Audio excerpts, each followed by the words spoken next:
Our next guest is Brittany Clingen from Ballotpedia, and this is going to be a discussion which is really a continuation of a topic we started on a few shows ago, and to demonstrate the importance of voting and the repercussions of not voting.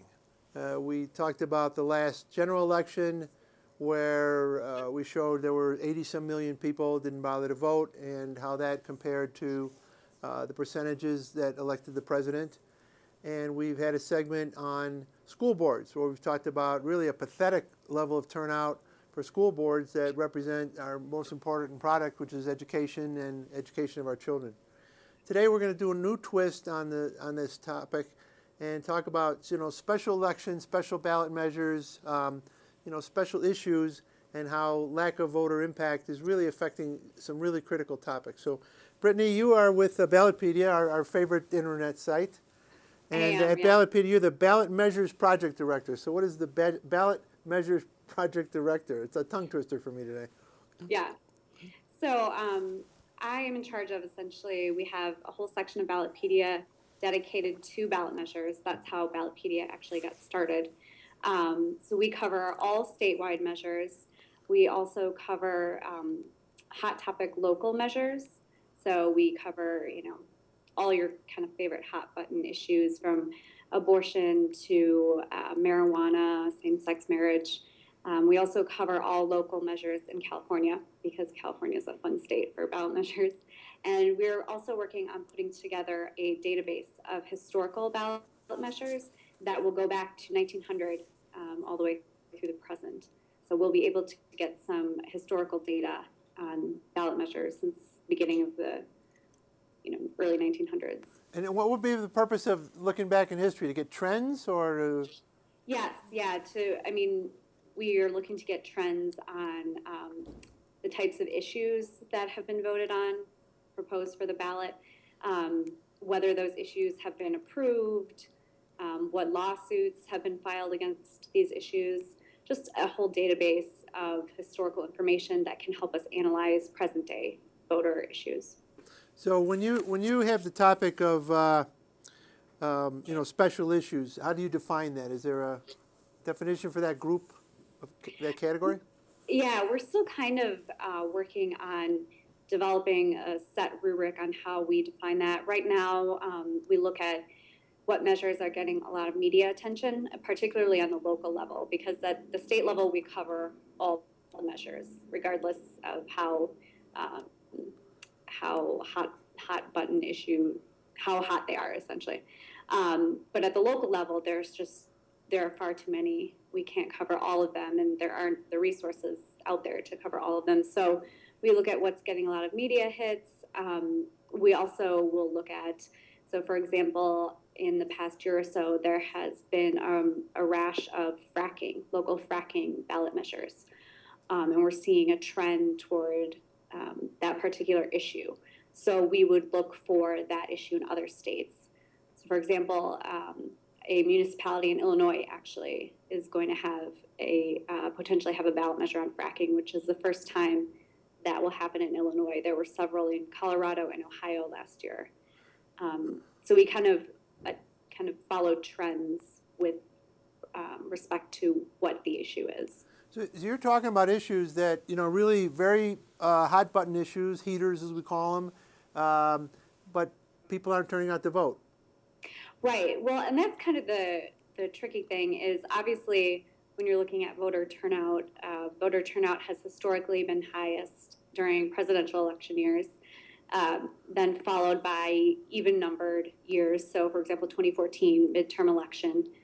And the odd number years, we historically have seen the lowest voter turnout.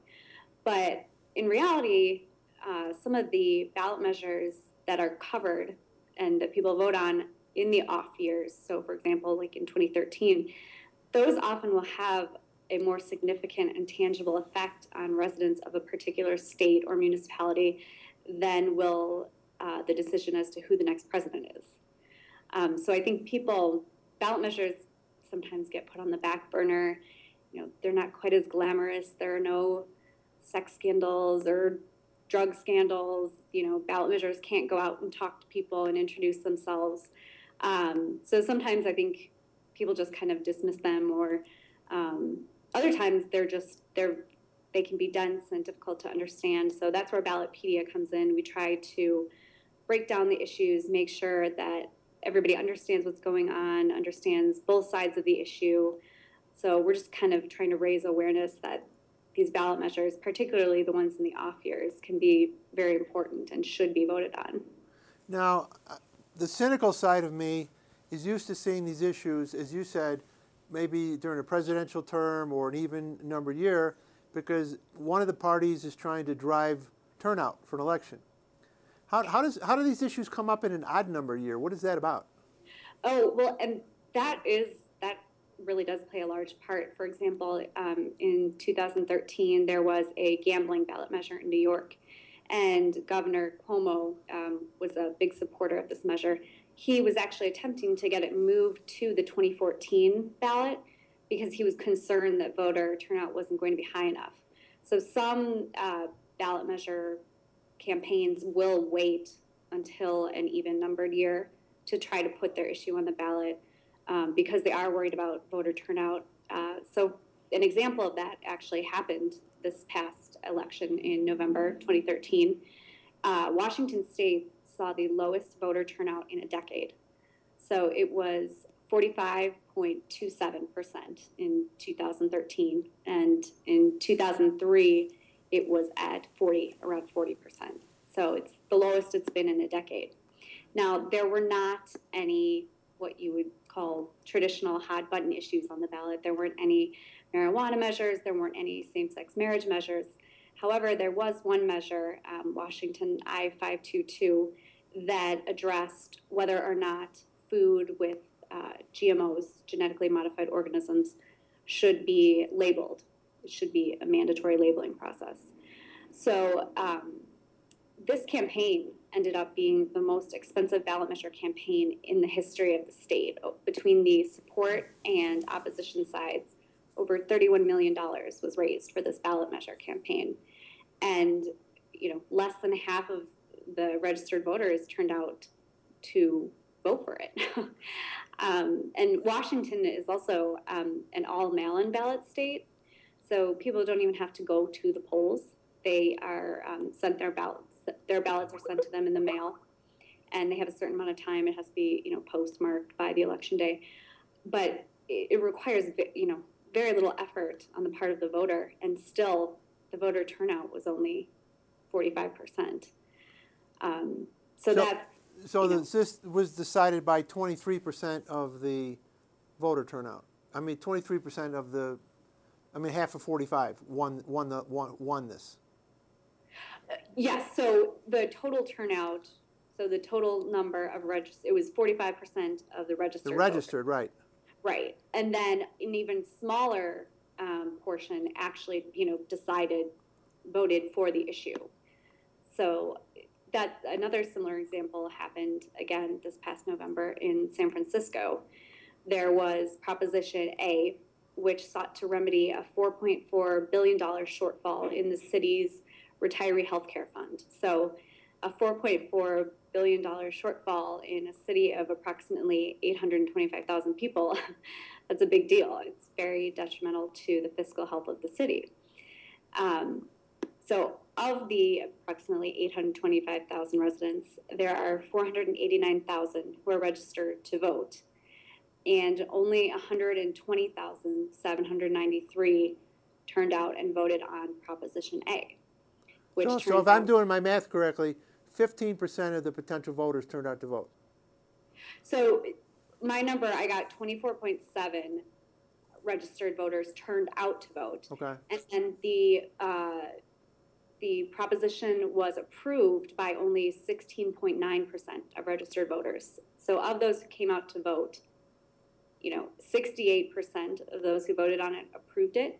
But once you break all the numbers down, it turns out that only 16.9% of voters in the city decided this important issue for every resident. And again, you were doing your math off of registered voters. I was quickly trying to do some mental math off of the total possible voters. Yes, yes. So what do you attribute this to? This is, as you said, in the one case, $31 million was spent. Correct. and then no one votes. What's going on here? I think part of it is, people are not engaged. They're not interested in these issues. They don't see how these issues might affect them. So I think part of it is we need to get people to realize that actually, even some of these non-glamorous ballot measures will have an impact on your day-to-day life. It's kind of interesting because if you will, kind of the emotional issues, abortion, same-sex marriage, those are issues that most people don't have to do a lot of research. They know where they stand on these issues.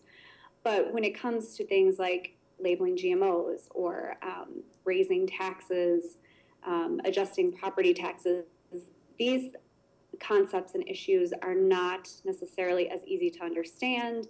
There's not that emotional reaction. And so I think a lot of people just don't want to take the time to try to first research the information and then understand it and decide where they fall on the issue.